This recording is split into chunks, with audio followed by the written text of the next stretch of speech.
Hey everyone, this is Miss Jamie from school. I hope everybody is safe and happy and healthy at home and enjoying all the quality time we can spend with our family and our loved ones. And I hope you guys are finding fun and creative ways to get through the day.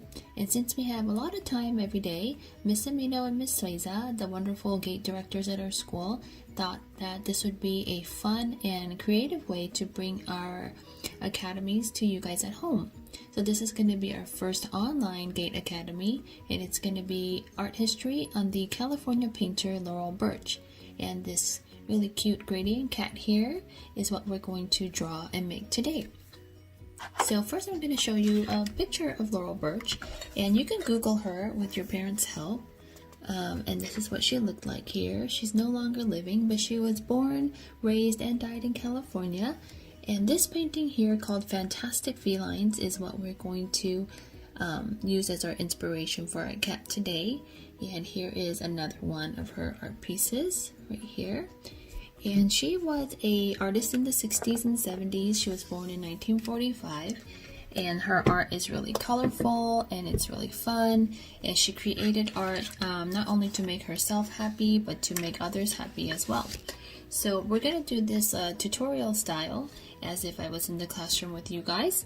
And so the things you'll need is a piece of paper, a pencil, an eraser, and a black marker or something black that you can outline your cat with. Doesn't have to be a marker or a Sharpie, but it could be something black.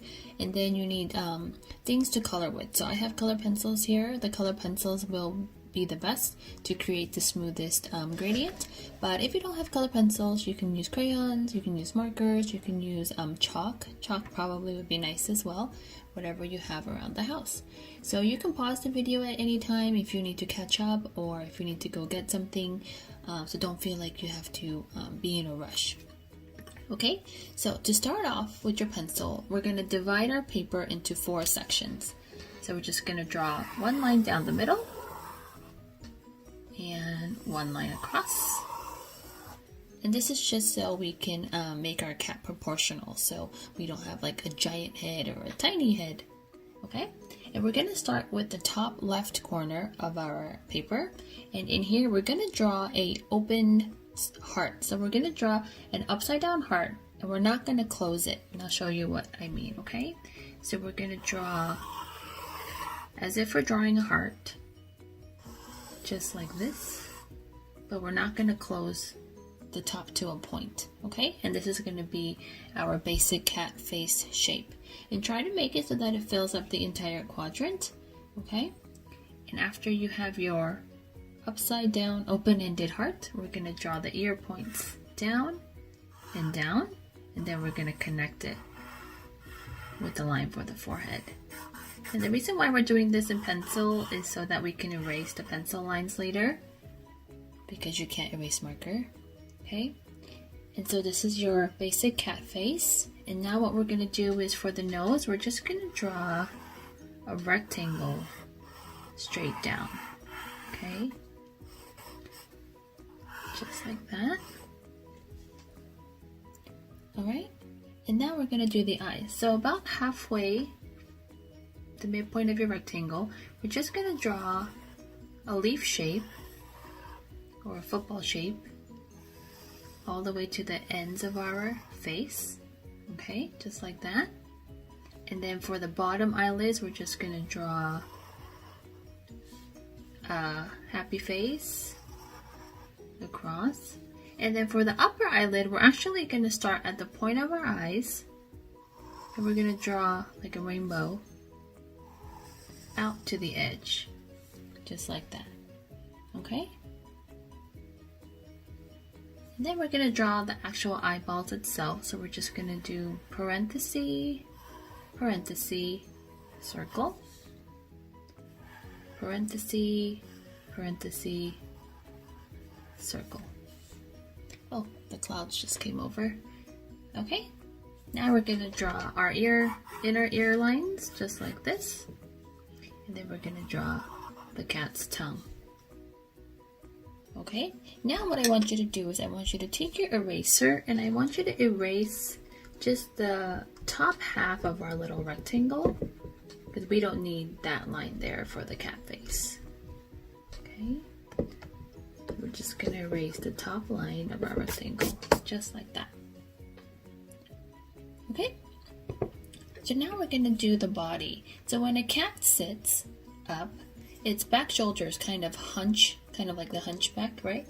So we're gonna actually start at the end point of our eye. So we're not gonna do the body down like this. We're gonna actually start at the point of our eye, and we're gonna draw a giant curve through these two quadrants, and about a third of the way here is where we're gonna stop, okay? So start at the eye, and then we're gonna just draw a giant curve all the way down to there, okay? Like a giant backward C. All right, and now for the paws, we're just gonna draw a rounded W on the bottom. So start where you ended your body line, and then just draw 2 rounded W's, okay? And then from where you ended your W, we're just gonna draw the line up to complete the body. Okay, so for the body, start at the eye, draw a curve all the way down, and then from there, draw a rounded W, and then bring your pencil line all the way up for the body. Okay, we're almost done. So for the tail, we're going to start again where you ended your body, and we're going to make a question mark shape. Okay, so maybe it's more helpful if you draw. So just draw a question mark and connect it to the body point there. Okay, so I did a question mark and I connected it to the body point I had right here. Okay, to finish the tail, we're just going to start at the question mark point and go backwards and flick. Okay, so I didn't connect this tail line to the body. I just went back and flick. Okay, so that's it. And now at this point, I want you to take your black tracing marker or pencil, crayon, whatever you have, and I want you to trace the cat lines only. Don't trace your paper dividing lines, only trace the cat lines, okay? And while I do that, I'll tell you guys some more interesting facts about Laurel Burch. So, Laurel Burch's mother was also an artist, but she wasn't a painter or a sculptor or anything. She was a fashion designer, and she actually was the designer for an actress named Peggy Lee. And if you ask your parents or if you ask your grandparents, they should know who she is. And so her mother was also an artist of a different kind. And another thing about Laurel Burch was that she actually had a medical condition called osteoporosis, which makes your bones really weak and brittle. So she actually suffered over 100 breaks and fractures of her bones in her lifetime. But that didn't prevent her from creating art or painting. And even though she had that physical limitation, she still tried her best to create art and was very good at it. So if you see here, I'm tracing all of my pencil lines with the black. I'm not tracing the dividing line. I'm just tracing only the cat's body. Okay? So I'm almost done with that. And the good thing about the pencil is that if you don't like the lines that you drew, like I wanted a little bit of a fatter tail, I just, used my pencil line as a guide, but I just went out. Okay, so after you have your cat traced like this, take your eraser and erase all the pencil lines that are there. Okay, so because Laurel Burch had osteoporosis, and she suffered a lot of bone breaks, you would think that maybe she would give up on painting or maybe give up on doing anything in general. But if you think about all of the artists that we've studied so far, right? Last time we studied Wassily Kandinsky when we did the hearts, the painted hearts. Last year we did a paper collage. I don't know if you guys remember. We did a paper collage and that artist was Henry Matisse. And all of those artists actually had some sort of disease or physical limitation of some kind, right? Henry Matisse, when he got older, couldn't even stand, so he had to have other people paint for him. And Vasily Kandinsky, he had synesthesia, if you remember, which means that he was able to hear the different sounds that colors make. Okay, and Laurel Burch, she had osteoporosis, but despite all of their limitations, they still were able to create art and still be creative. So right now, we're limited on our ability to go outside, but that doesn't mean that we can't have fun at home. We can do art and be creative and do things like that. Okay, so now I have my cat all traced out, right? And so now what we're going to do is we're going to pick the colors that we want to color our cat. And we're going to do it in a gradient style. So in art, gradient means just a gradual transition from one color to another. So if you see here, I start with pink and I gradually transition all the way to purple.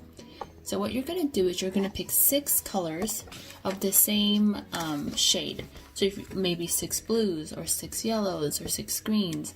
If you don't have 6 colors in front of you, you can't make 6 blues or 6 yellows, then just pick 3 and you can repeat the pattern from the head and the body. Okay, so for example, if I want to do green, I'm going to choose a light green, a medium green, and a dark green. And if I have more green options, because I have more colors here, I'll keep going darker and darker like this. Okay, same thing with yellows or pinks and reds.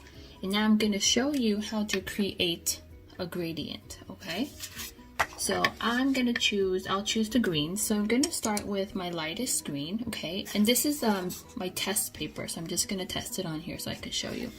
So I'm going to color my lightest green first, just like this. Okay, and then I'm going to take the next shade darker and I'm going to color underneath it.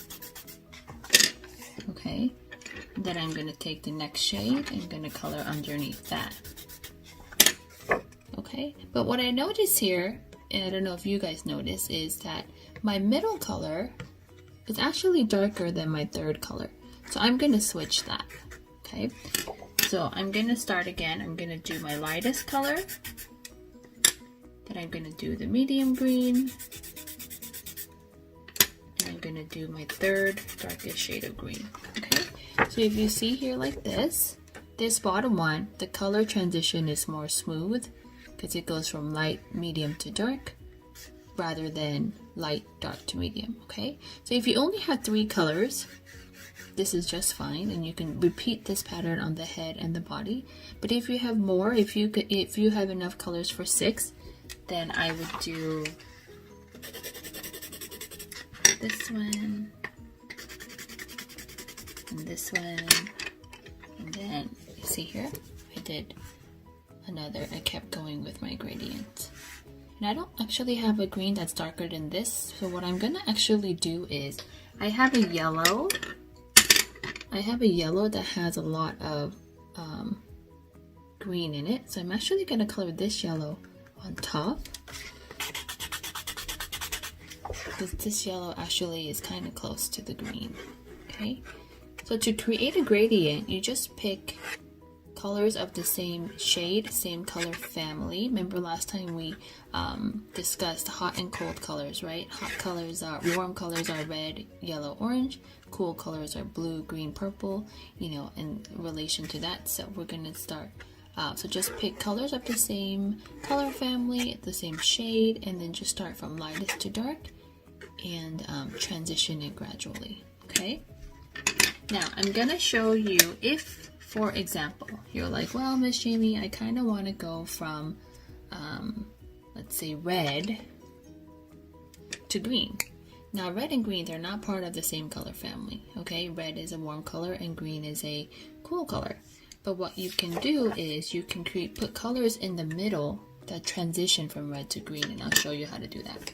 So if you want to start with red, okay, you color the red. The next color that I would put is orange, because orange is red and yellow. So I would take an orange, okay, and I would color that next to it. So this is a nice gradual transition. After the orange, I would put a yellow or a golden. So this is yellow, but it's a yellow that has orange and yellow into it, okay? So I would pick this because it's a little bit orangey, but it's also a little bit yellowy, okay? Red, orange, yellow. Some of you might notice a pattern. And then after this orangey yellow, I will put yellow. So just like that. Now I'm going to take that yellowy green that I had, that's yellow and green, and I'm going to color that down here. So you can tell that it's a very smooth, gradual transition, but I'm already at yellow from where I started, red.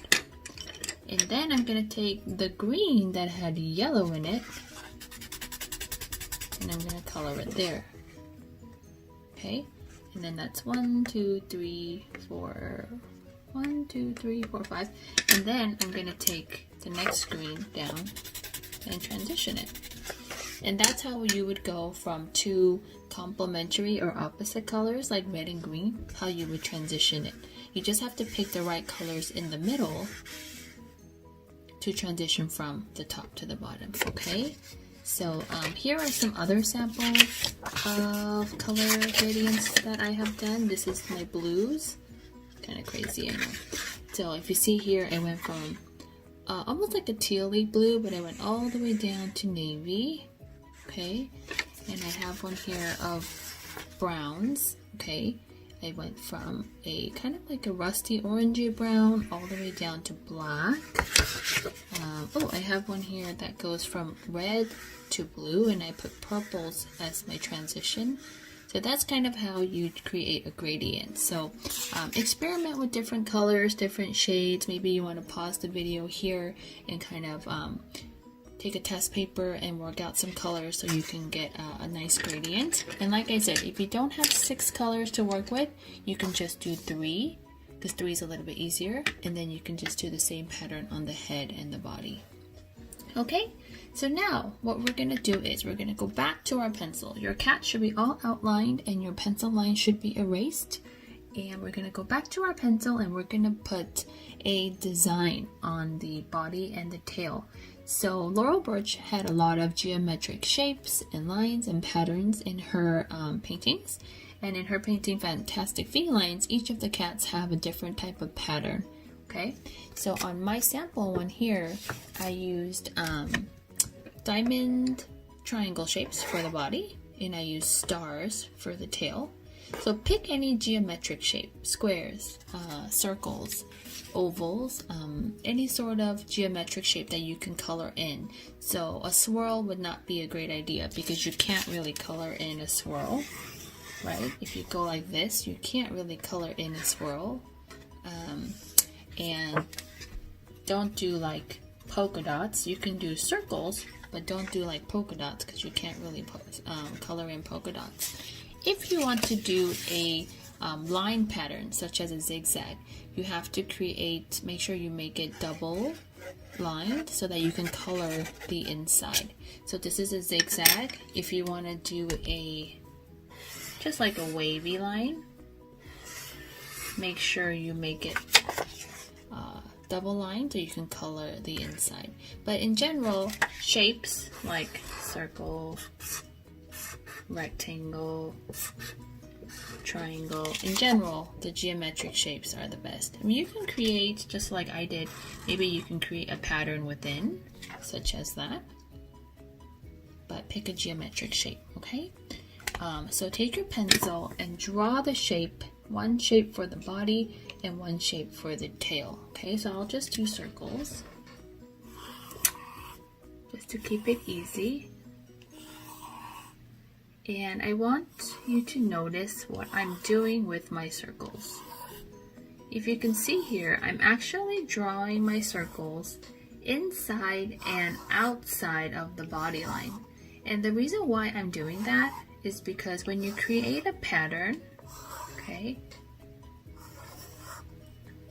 it looks better if you extend that pattern past your border so it looks like the cat would be spotted all over. Okay, if I only drew the circles inside within the body lines, like if I only drew the circles here without extending it, it would kind of look weird. Like if you look at maybe you have a dog or a cat or something, their markings go all across their body, right? I have a cat and she has gray markings on the front of her leg, but it also extends to the back of her shoulder. So that's kind of what I'm trying to show here. So I'm trying to show that even though the tail is here, right? Even though the tail is here, the tail is covering this part of the spot. And that's why I'm using a pencil, so that I can erase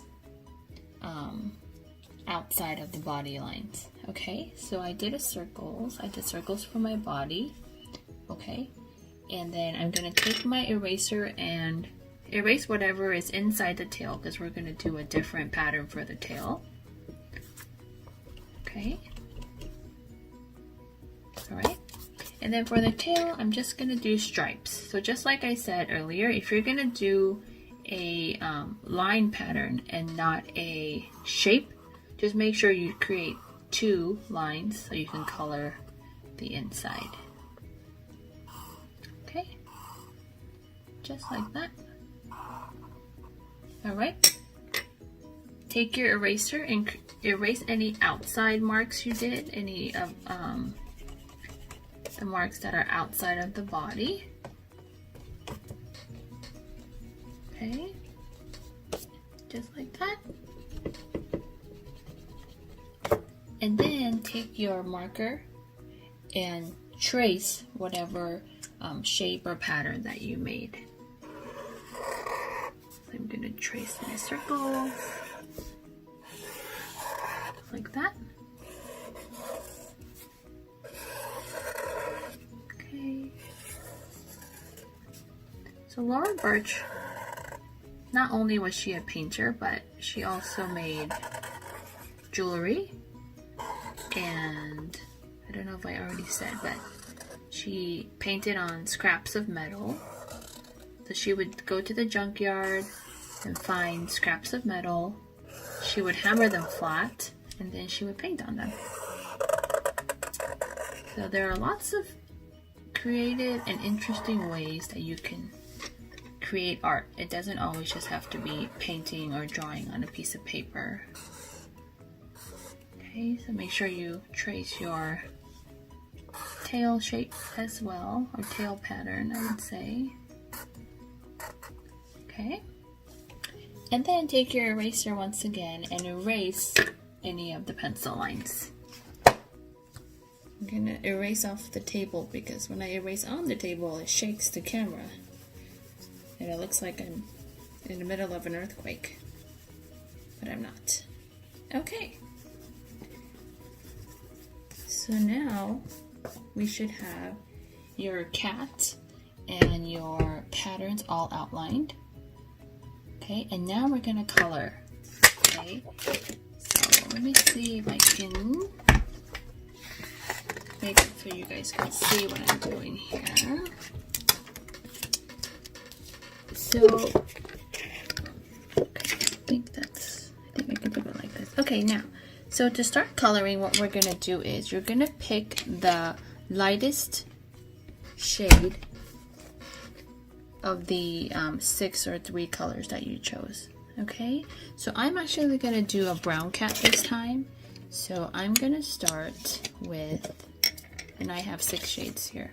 I'm gonna start with my lightest brown, and I'm gonna start coloring the ears and right above the eyes. Okay, I'm gonna color the ears and kind of right above the eyes, where the eyes meet the nose. Okay, and one of the ways to create a really smooth gradient is to color in one direction. If you guys remember, when you guys were in kindergarten, your teachers were like, color in one direction, don't color side to side, and then color up and down. Because when you color in all different directions, instead of creating a smooth line, it's very chaotic, right? If you have younger siblings like babies, like toddlers or babies, they color kind of crazy, like up and down and side to side and diagonal, and it looks kind of wild. So try to color in one direction. If you are using marker, one way to make it look smooth is just, I'll show you here, is to just color straight across and keep adding color the line where you left off. Marker is a little bit harder because you can see the marker lines, but instead of going like this, right, which kind of creates a lot of gap in space, if you color just straight across, you know, starting and stopping where you ended off, it creates more of a smooth looking picture. Okay, so now, so I did my lightest brown color, okay, and I colored my ears and the tops of my eyes, kind of like where it meets the nose. Okay, now take your second shade, and we're not going to start where the lightest color ends. We're actually going to start a little bit above because we want the two colors to blend. So we're going to start a little bit above. I'm starting a little bit above where my light color is still, and then I'm going to color it to right below the kitty's nose. I'm not coloring in the eyes at all. I'm just going to color from where I started my light color just all the way to about a little bit below the nose, okay? And I'm coloring side to side, one direction, and sometimes it is hard to get the edges. Use an even amount of pressure. Don't like press hard in one area and then press lightly in the other. Just try to press evenly all the way across, okay? Because you can tell where you pressed harder and where you didn't, and that also affects how smooth your colors will be. Okay, so like that. All right, so you can see right here where my lightest color and my medium color meets. That's kind of the transition point, and the reason why I colored the medium color a little bit above is just so that it could have a nice blend. Okay, just like that. Now I'm gonna take my third color, okay, and just like I did before, I'm gonna start from where my medium color still is, and I'm gonna blend down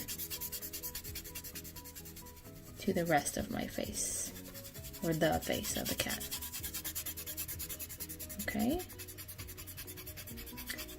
And one important thing to note when you're doing a gradient blend is, like I said, however hard you pressed on the other colors is how hard you should press on every color.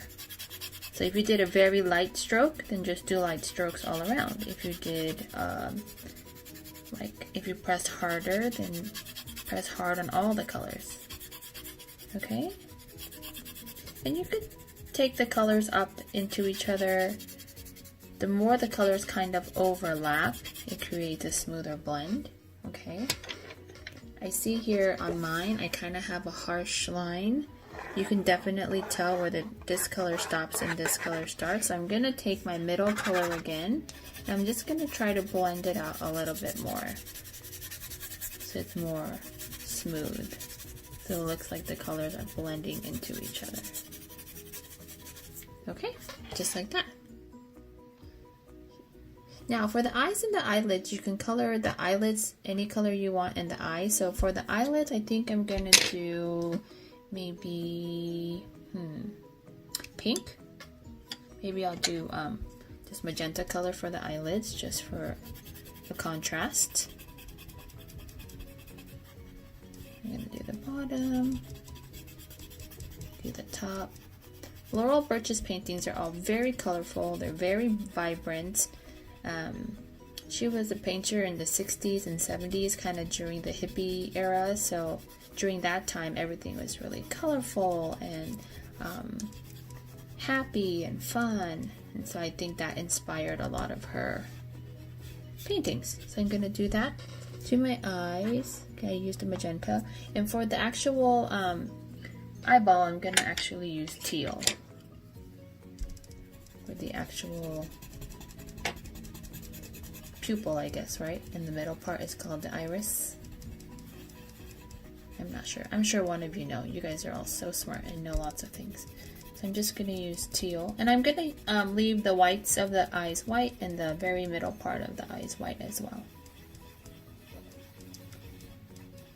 Okay, so my cat so far looks like this. Okay, so now I'm gonna go back to my body shade. So I did my light, I did my medium, I did my third, okay? And since I have 6 colors, I'm gonna start with the next color down. Okay, so 1, 2, 3, 4. And I'm just gonna start with the body. So start with the body. And I'm gonna color this all the way to about where this point of the tail is. Your curvature of the tail meets, okay? So I'm gonna color around my circles.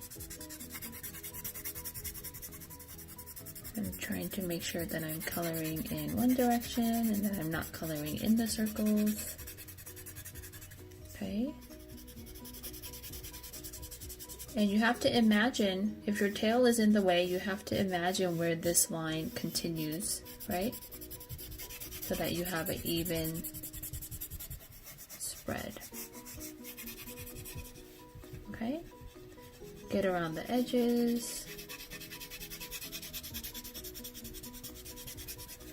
And I think, I'm sure all of you can maybe relate. Like when you get like a new box of crayons or a new box of color pencils and they're all arranged in kind of like color order, it kind of feels really like nice, right? Like, that feels so kind of like calming and soothing. And I think that's what this gradient method kind of does. It kind of makes you feel calm and relaxed. Okay, so I did that. I colored my body with my 4th brown shade. Okay, and now I'm going to take my next dark shade.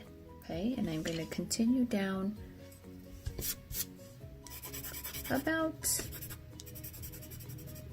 here. So imagine your cat's body if you divide it into thirds. And I'm going to color the middle part. And just like before, I'm actually starting where the lighter shade is, so that it creates kind of like an overlap, so that it creates like a nice blend. Okay.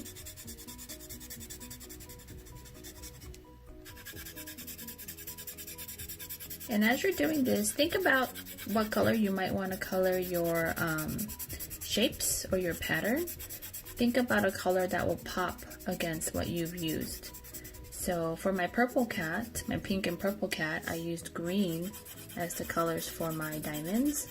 If you're coloring a yellow shaded cat, maybe you can use red or blue, a color that's really contrasting. Because like I said, Laurel Burch used a lot of really bright colors and patterns, and if you see her paintings, you can really see the contrast between all the colors. You can even experiment with like gold or silver, black, anything that's going to be fun and colorful. Alright? Coloring is hard work here. Alright, so we did this, and I'm just blending the 2 colors together. Okay, and then my last color is going to be for the bottom. And my last color actually is black, because my dark brown is very close to black. So I decided to transition it to black. When you see the dark brown color that I used by itself, you can tell, oh yeah, that's dark brown. But when I put black up next to it, it looks almost the same. I think that's the great thing about colors, is that depending on what you put the color next to, it can shift into a different shade or a different hue. And that's, I think, really fun. Okay. So I did that, and I'm just making sure my edges are all colored. Okay. So here's my cat. Okay. You can kind of see, here we go, that I started from the lightest brown shade and I transitioned all the way down to black. Okay. Now for my circles, I think I'm going to use the same pink shade that I used for the eyes, just to match. But you can use any color you like to color yours.